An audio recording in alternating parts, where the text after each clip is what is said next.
Hola, ¿qué tal? Les voy a presentar el primer tema de la unidad 2. La unidad 2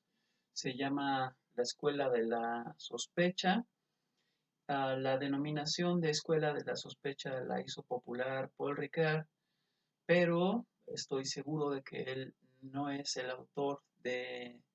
la expresión. El libro de Paul Ricard sobre Sigmund Freud, donde se encuentra el apartado dedicado a la escuela de la sospecha, lo publicó Ricard en 1965, pero ya antes, en marzo o abril de 1964, Michel Foucault dio una conferencia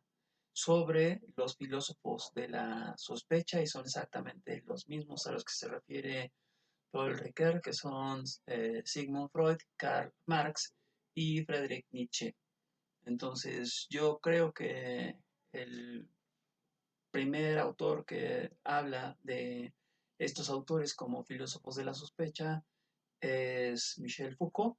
pero que la expresión se volvió popular por el efecto que tuvo el libro de Paul Ricard, que fue generalmente bastante crítico y negativo. Se consideró que su lectura de Freud era superficial e insuficiente durante un buen tiempo, en la medida en que él no es psicoanalista, sino filósofo, y que es una especie de manual para primerizos que no han estudiado psicoanálisis, y en ese sentido quizás es demasiado general lo que hace Paul Ricoeur en el tratamiento del tema. Bueno,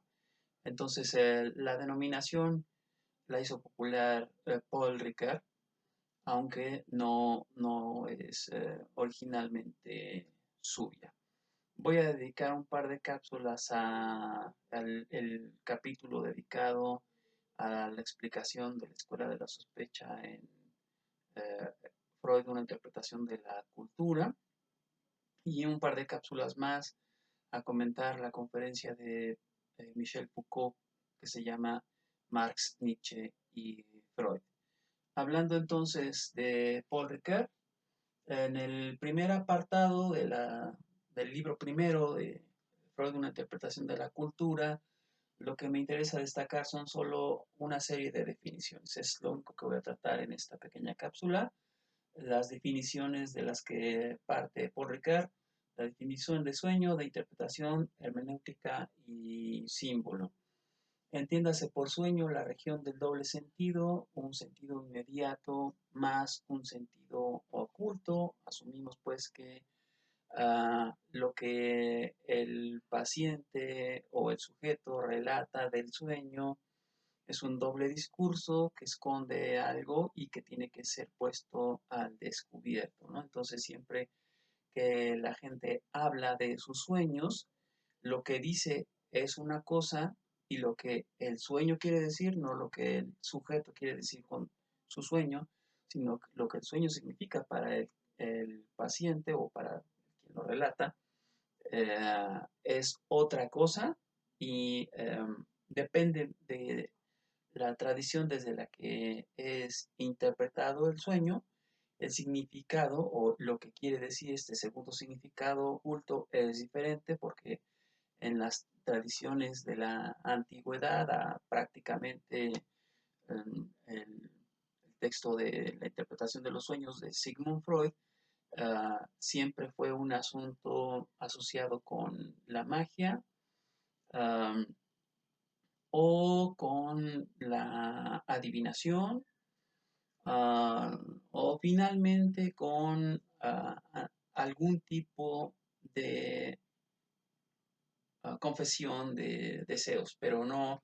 en el sentido preciso en el que Freud va a argumentar sobre cómo habría que interpretar el sueño. Se lo veremos en el tema 2.2. Um,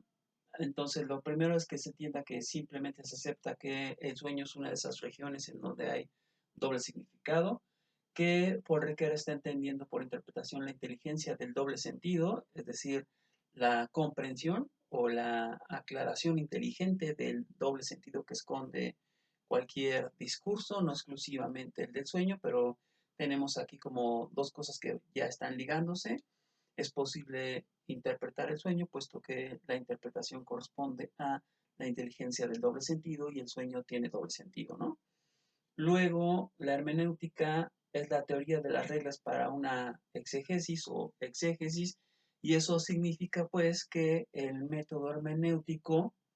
primero cuando dice teoría de las reglas, pues se remite a la definición misma de Dilthey y de Schleiermacher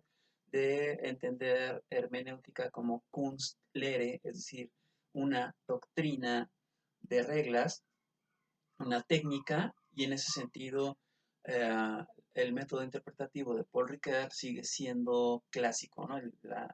La hermenéutica que uh, sigue Paul Ricoeur, la hermenéutica a la que se remite Paul Ricoeur todavía, es la hermenéutica clásica, y hablamos por eso incluso de una exegesis o exégesis, ¿no? O sea, el lenguaje de Paul Ricoeur ya da cuenta de esta formación cultural en el seno de la tradición interpretativa religiosa, antes que sus modelos secularizados que ya estaban a la vista para él, porque el libro es de 1965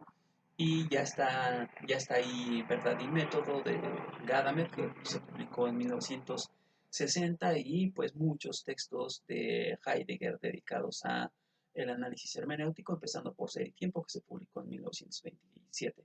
Entonces, que se deslinde Paul Ricoeur de Gadamer y de Heidegger como si sus modelos hermenéuticos no importaran, implica precisamente el tipo de compromisos exegéticos que está adquiriendo Paul Ricoeur, y también eso puede verse en el último concepto, el de símbolo, como expresión lingüística del doble sentido, porque Paul Ricoeur discrimina entre signo y símbolo para señalar que los signos tienen siempre un significado, mientras que los símbolos siempre tienen doble significado. Puede haber ambigüedad, confusión o malentendido en la interpretación de un signo, pero eso no significa que intencionadamente el signo eh, quiera provocar esas confusiones, esas ambigüedades, sino que solo sería para publicar mal uso de los signos. Es decir, los signos para Ricoeur y por definición siempre significan solo una cosa, mientras que los símbolos siempre significan por definición naturalmente pues doble sentido. Es decir, él hace la distinción entre signo y símbolo, señalando como de manera rigurosa esta contraposición. El signo solo significa una cosa, el símbolo siempre es doble, y ese doble sentido del símbolo puede emerger en alguna de estas zonas que él describe muy someramente al final de la primera parte del capítulo 1. Las zonas de emergencia del símbolo son lo cósmico, hablamos básicamente de las religiones de orden cosmológico, por ejemplo, el Génesis en el Antiguo Testamento, el Enuma Elish como un libro de creación en la cultura babilonia del segundo milenio antes de Cristo, el mismo Evangelio en sus versiones originales, digamos, uh, tal como habrían aparecido en el segundo siglo de la era cristiana, también serían leídos como narrativas cosmológicas del origen del mundo, del origen del ser, de la creación, por eso son cosmológicos, y pues mucha de la cultura antigua en general, ¿no? No solo la griega, muchas otras culturas antiguas, cuando hablan del origen del mundo, del origen del hombre, de la creación, pues tienen discursos cosmológicos, y todos esos discursos serían pues simbólicos en la lectura de Paul Ricoeur, y por lo tanto tienen un doble sentido y por ello son interpretables a través de un método hermenéutico. Y lo mismo pasa con el campo de lo onírico, es decir, el sueño sería para Paul Ricoeur naturalmente siempre un discurso de doble sentido, quizás matizando un poco, diríamos, en la lectura que él hace de Freud, ¿no? Es decir, más allá de Freud, fuera de Freud, probablemente habría que pensar de otra manera lo onírico, pero digo, de otra manera diferente del modelo freudiano, asociado con la libido, con la satisfacción del deseo, porque a veces en otros libros que tiene Paul Ricoeur, que publicó antes sobre la filosofía de la voluntad, habría algunos matices que hacer sobre lo onírico, pero teniendo como marco el libro de Ricoeur sobre Sigmund Freud, lo onírico es una de esas zonas de emergencia del doble sentido, naturalmente, y ese doble sentido puede pues ser descifrado, ¿no? Es decir, el sentido explícito o abierto frente al sentido oculto o encubierto, y la tarea de la hermenéutica sería leer lo que hay arriba para entender lo que hay abajo. Eso es el punto básico del modelo. Y la imaginación poética, lo que quiere decir que toda poiesis también sería un discurso de doble sentido. No, no excluimos aquí, no hablamos solamente en imaginación poética